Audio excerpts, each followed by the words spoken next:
according to St. Luke chapter 6, verses from 6 to 11.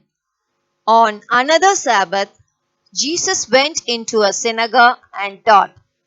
A man was there whose right hand was paralyzed.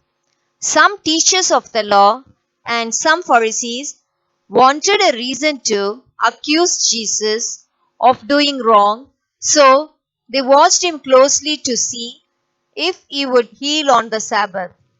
But Jesus knew their thoughts and said to the man, "Stand up and come here to the front." The man got up and stood there. Then Jesus said to them, "I ask you, what does our law allow us to do on the Sabbath?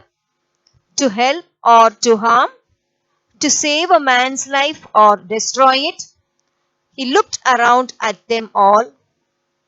Then he said to the man, "Stretch out your hand." He did so, and his hand became well again. They were filled with rage and began to discuss among themselves what they could do to Jesus. Thanks be to God.